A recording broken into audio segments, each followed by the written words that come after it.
يا اهلا يا حلوين، كل سنه وانتم طيبين. وطبعا كالعاده كل سنه طبعا بنحب نجيب الزينه بتاعه رمضان وشويه حاجات كده نجدد بيها المطبخ والبيت عندنا. فانا اوريدي كان عندي حاجات من السنه اللي فاتت زودت عليها السنه دي كده حاجات بسيطه، وقلت كده اشاركها معاكم ونشوفها مع بعض. بصوا بقى، عايزه اوريكم الاول. شايفين الفانوس الفظيع ده؟ بصوا ده رودي حبيبتي بقى هي اللي عملته. شايفين يعني احنا جبنا هتقولوا لي عملناه ازاي. احنا جبنا كده الهيكل بتاعه نفسه، واشترينا القماش الخياميه ده، وبعد كده اشترينا الديكوريشن اللي انتوا شايفينه ده بيتحط من بره كده. يعني اللي يشوفه كده على طول يفكر ان هو جاهز وان احنا شارينه جاهز، بالعكس يعني. رودي بتحب الحاجات الهاند ميد قوي، وانا بشجعها على كده بصراحه. فهي عملت ده لوحدها بمساعدات كده بسيطه في تقسيمه القماشه هنا، وركبنا له هنا بصوا من جوه كده، مش عارفه هيبان ولا لا، ركبنا له كده لمبه كده من جوه، الشمع الالكتروني ده، وبننور بيه. ولو حابه تركبي له لمبه عاديه هتقدري تعملي ده بمنتهى السهوله برده. فبجد كان من الحاجات الحلوه قوي اللي هتفضل معانا على طول ان شاء الله في رمضان السنه دي واللي جاي ان شاء الله. بصوا بقى، انا كان عندي حاجات قديمه من السنه اللي فاتت. لو انتوا فاكرين متابعيني من السنه اللي فاتت، كان عندي الكوشنز دي بتاعت رمضان. بصراحه جميله قوي، مش موجوده السنه دي. انا دورت عليها او حاجه شبه الماتيريال دي لانها بصراحه قماش. نصيحه بجد يا جماعه، ما تشتروش الكوشنز الستان. الستان مش عمليه خالص، يعني شكلها حلو وكل حاجه وعليها رسومات وكرتون رمضان وحلوه للولاد والكلام ده، بس بجد هي حرام يعني. انا شايفه انها فلوس على الفاضي يعني، لانها بتبوظ بسرعه قوي. دي كانت قماش وكانت حلوه قوي، كنت جايباهم الاثنين دول السنه اللي فاتت، برضو هنفرشهم مع بعض السنه دي. جبت بقى السنه دي جبت واحده مختلفه. هو طالع القماش الدك ده. بصوا ده كان القماش الدك ده برده من الحاجات اللذيذه قوي، وبيبقى عليه ديكور كده. ده تقريبا الواحده كانت ب 35. الحاجات دي بتبقى جولد كده وشكلها حلو قوي. ده جبت منه 2. بصوا انا فرشت واحده هنا هوريها لكم. دي كده اهي بعد ما فرشتها، هي حجمها مش كبير قوي برده يعني عشان تبقوا عارفين. يعني ممكن تبقى 35 في 35. طبعا المفرش دوت مفيش غنى عنه على الترابيزه بتاعه الاكل. فانا عندي ترابيزه المطبخ بجد من الحاجات العمليه قوي. انا جايباه السنه اللي فاتت. المشمع ده بيكون مشمع، فانت بتنضفيه بمنتهى السهوله. ومعايا من السنه اللي فاتت ما حصلوش حاجه، فهستعمله السنه دي ان شاء الله. زينه رمضان هي بيبقى لها قاعده كده اهي. بصوا هي بيبقى لها قاعده كده وبتركبيها كده هنا. بيبقى شكلها حلو قوي، بتتحط على ترابيزه او على الكاونتر. بتبقى من الحاجات الجميله قوي برده في زينه رمضان. الحاجات اللذيذه قوي. انا الحاجات دي جبتها من درب البرابره هناك في وسط البلد. هتلاقوا في حدادين بتعمل الاشكال دي. الاشكال دي حلوه قوي، علشان ان شاء الله ناويه الفتره الجايه اعمل معاكم المكرميه. بجد الحاجات دي بتتزين بيها، ومش شرط تبقى معاكي رمضان بس، ممكن تتزيني بيها اي عمود فاضي عندك في الشقه تقدري تزيني بيها بالاشكال دي، وتقدري يعمل لك اي شكل موجود. فالحاجات دي كانت موجوده واسعارها بسيطه خالص، مش غاليه يعني. تقريبا الواحده ب 6 جنيه او 10. في علقه كده من فوق تقدري تعلقيها، تستعملي لها بقى خيط المكرميه، خيط الكروشيه، زي ما تحبي. يعني الناس اللي بتحب الحاجات الهاند ميد هتفهم انا قصدي ايه. ولو حابين ان انا اشارك معاكم الطريقه بالتفصيل اكتبوا لي بقى في الكومنتات تحت، وانا ان شاء الله بعمل فيديو. بصوا بقى، من الحاجات برده اللي جبتها جديد هي كلمه برده رمضان كريم اهي. بس اللذيذ فيها انها لها سلسله. بصوا معاها حاجات صغيره كده بتبقى نازله منها كده زي سلسله بتتعلق، والحاجات الصغيره دي بتنزل منها. فبيجي معاها شايفين بصوا زي سلسله كده اهي. انا لسه الحاجات دي كلها ما ركبتهاش، هحاول بقى ان شاء الله واركبها، وهنعلق الزينه دي ان شاء الله مع بعض في الصالون عندي ونشوفها سوا. ديت كان سعرها تقريبا 35 او 40. وطبعا ما فيش غنى عن الاضاءه. الاضاءه ديت كانت ب 45. ما فيش غنى عن الاضاءه طبعا. دي من احسن الاضاءات اللي هي الاضاءه الرفيعه دي. هبقى اوريها لكم ان شاء الله لما اركبها. وبصوا دي من الحاجات اللذيذه اللي كانت عندي من السنه اللي فاتت اهو. شايفين الاضاءه دي عامله ازاي؟ دي انا بركبها على البلكونه. لما اركبها برده هوريها لكم. بركبها في سور البلكونه نفسه، وبتدي الوان مختلفه بتبقى حلوه قوي. انا حتى السنه اللي فاتت بعينها كده بعمل كل حاجه في كيسه علشان الحاجه ما تتبهدلش، وبشيلها في دولاب الخزين بعيد خالص، علشان اقدر السنه الجديده ان انا اقدر احافظ على الحاجه بتاعتي وما تتبهدلش. برده الفوانيس دي كانت عندي من السنه اللي فاتت. برده من الحاجات اللذيذه قوي برده في التعليق. بقيت المشمع لان انا كنت جايبه مشمع طويل، كنت بفرش على السفره الكبيره وعلى ترابيزه المطبخ. فانا مش عارفه السنه دي بقى يعني هفرش على السفره ولا لا، لسه مش عارفه. بس وبعد كده بقى دي شويه بقى ايه اللي هي الفروع كانوا الولاد عاملينها السنه اللي فاتت. دي بقى للحاجات بتاعه المطبخ. وطبعا ما فيش غنى عن ادوات المطبخ في رمضان، بنحتاج دايما كوبايات كتير ودورق وحاجات للعصاير وحاجات للاكل. فطبعا انا قعدت اشوف عندي وانا برتب الدواليب، قعدت اشوف ايه الحاجات اللي ناقصه. استغليت بقى ان المحل كان عامل اوفرز عشان رمضان. الطقم ده عجبني قوي، ده طقم شوربه كده، او ممكن تستعمليه كمج كبير، بس هو المفروض يتباع على اساس ان هو طقم شوربه. الطقم ده كان سعره عامل 40 جنيه وبعد الخصم سعره 30. بصوا هو بيبقى 3 قطع من الحاجات اللذيذه قوي. بصوا مج شوربه قد ايه،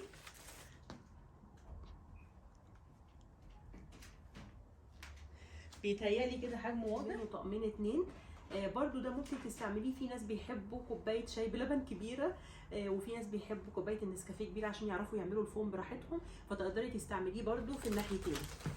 ده هي العلبه بتكون 3 مع بعض. جبت علبتين. جبت كمان الطقم دوت، ده هما بيقولوا عليه طقم بتاع الموكا او الكابتشينو زي ما تحبي. برضو هو بايد كده، هو عباره عن قطعتين مجات كبيره برضو اهي. واللي عجبني فيها قوي انها مكتوب عليها رمضان كريم ومرسوم عليها كده بوجي وطمطم، فقلت تبقى حاجه مختلفه كده في رمضان.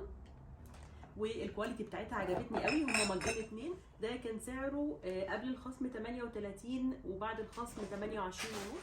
وطبعا مفيش غنى عن الكوبايات، فانا جبت كوبايات علشان الشاي طبعا. جبت ده الطقم كان 6 قطع. ده سعره كام؟ تعالوا اوريهولكم الاول. عجبني قوي، هو شكله مربع كده شايفين اهو، يعني الحرف بتاعه نفسه مربع من فوق. كان في عنده اشكال بقى تانية، كان في شكل قلب طالع برده ترندي قوي، بس بصراحه ما عجبنيش الشكل، مش احسن حاجه، وكمان كان اصغر في الحجم، فانا حبيت الحجم ده. ده حلو قوي بالنسبه لكوبايه شاي، فجبت من ده 6. وده كان سعره كام؟ هو حاطط السعر فين؟ مش عارفه، هو السعر تقريبا مش ملزوق عليه.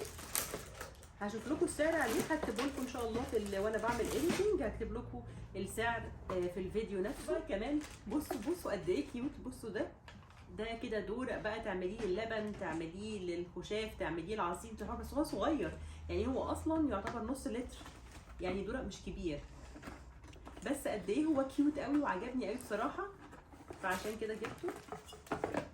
بصوا قد ايه شكله كيوت، حلو قوي وحجمه صغير. لو حطيتي فيه لبن، لو حطيتي فيه وانتي بتعملي حاجات معياريه، لو حطيتي فيه تمر، زي ما انتي عايزه. بصراحه من الحاجات الجميله قوي واللذيذه، فانا قلت عشان لما نعمل وصفات مع بعض ان شاء الله. ده كان سعره 39 وبعد الخصم كان 29 وربع. هقول لكم المكان ان شاء الله اللي جبت منه الحاجات دي باسعار كويسه كده ان شاء الله في اخر الفيديو، ولو نسيت يا ريت تفكروني في الكومنتات. وده اللي انا وريته لكم قبل كده، ده تاني واحد منه اللي هو كان ب 28 ونص، ده اللي هو عليه اشكال رمضان. ده منه 3 علشان يبقوا 6 كوبايات. وده بصوا قد ايه لذيذ برده، من الحاجات اللي عجبتني قوي هناك. هو عباره عن بول التقديم للسناكس بقى، لو هتحطي فيه يعني هو قطعتين، هتحطي فيه قطايف، هتحطي فيه سناكس مكسرات، هتحطي فيه بطاطس، وفي النص تستعملي الصوص بتاعها كاتشب مايونيز زي ما تحبي اهو.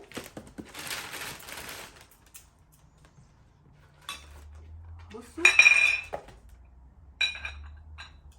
الميزه كمان ان الطبق، شايفين الطبق الصغير مش بيتحرك لان هو له مكان ثابت بتحطي فيه الطبق الصغير ده، فمش بيتحرك معاكي او بيتهز. فعجبني قوي، حاجات لذيذه قوي، تقدري تحطي هنا القطايف بتاعتك او المكسرات او البطاطس ايا كان. طبعا هتلاقوا له استخدامات كتير في المطبخ، فبصراحه شكله لذيذ قوي كمان لما يتحط على السفره في رمضان. ده كان عامل 60 قبل الخصم وبعد الخصم 45. وطبعا مفيش غنى بقى عن ورق الزبده. ورق الزبده طبعا انتوا عارفين من الحاجات اللي سعرها عالي قوي برده، بس دوت انا جايباه ب 8 وربع. يعني من الحاجات اللي سعرها ما غليش عنده. حتى هو هناك قال لي انا ستيل ببيع الورق الزبده ده بسعره القديم، فانا جبت واحده ب8 وربع لان انا كان عندي هنا بكره ثانيه فاكتفيت بس بواحده. واللي من الحاجات المهمه قوي يا جماعه ما تنسوش تجيبوا بجد ورق الزبده علشان الطواجن والتسويه والكلام ده، فبجد هينفع قوي. كمان الطقم ده برده لذيذ قوي، تقدري تستعمليه بقى تحطي فيه المكسرات، تحطي فيه يميش رمضان، توظفيه بقى بالشكل اللي انت عايزاه، تحطي فيه صوصات. من الحاجات برده الجميله قوي هناك. بصوا حجم البوله بتاعته قد ايه، اكبر طبعا من اللي قبليها، فحجمها حلو جدا. دول 3 كده تقدري تستخدميهم لوحدهم، تقدري تستعملي السرفيز لوحده. بصوا بقى السرفيز بتاعها اهو، السرفيز بتاعها حلو قوي، اقدر استعمله لوحده، وتقيل كمان يعني مش خفيف، تقيل، الازاز بتاعه تقيل. بصي بقى بتحطيهم ازاي اهو كده، بصوا الشكل، بصوا الجمال، بصوا قد ايه شكلهم حلو. مش عارفه واضحه كده في التصوير معاكم ولا ايه عشان انا بصور الكاميرا بعيد عني. بصوا شكلهم حلو قوي. فمن الحاجات برضو اللي هتغير شكل السفره جدا. عايزه تحطي مخللات، عايزه تحطي سناكس، تحطي مكسرات، تحطي صوصات، بصي زي ما انت عايزه. وتقدري تستعملي السرفيز لوحده والبولات لوحدها. فبجد من الحاجات اللي عجبتني قوي هناك. دول كانوا سعرهم كام؟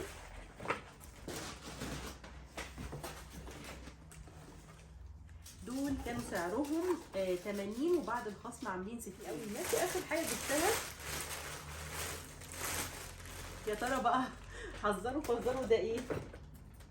حاجه طبعا مفيش غنى عنها في رمضان. بصوا طبعا البريمه بتاعت الزبادي وام علي، من الحاجات بجد المهمه جدا بتبقى عندك في رمضان. وانا عشان خاطر كان عندي الحاجات اتكسرت فجبت بديل، ودوت كان عامل الواحد 3 جنيه، يعني ولا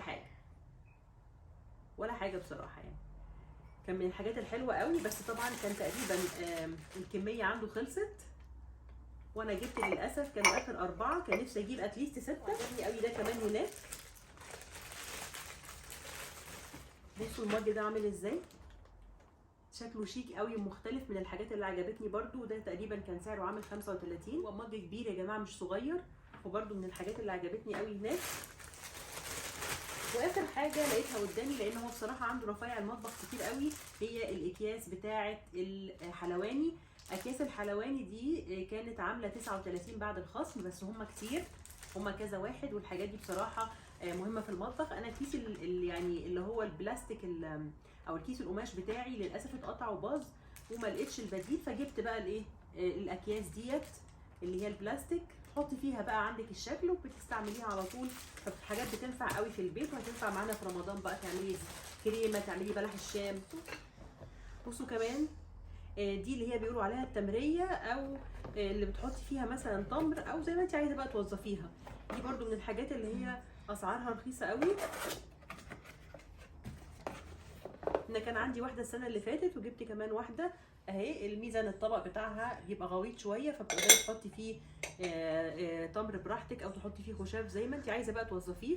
برده من الحاجات اللذيذه قوي، ودي كان سعرها رخيص، كانت تقريبا عامله 15 او 20. كمان ده الحجم الكبير، دي بقى بونبونيره بقى، برده تقدري تحطي فيها برده المكسرات، التمر، حلويات بقى، عايزه تحطي شوكولاتات زي ما تحبي. من الحاجات الجميله قوي واللي عجبتني، بيكون شيك قوي على السفره. دي تقريبا كانت عامله 60 او 65 تقريبا. هحاول برضو افتكر لكم السعر واكتب لكم السعر. الحاجات اللي ما قلتش اسعارها في الفيديو او مش فاكراها ان شاء الله هشوف الريسيت واكتبها لكم ان شاء الله وانا بعمل اديتنج.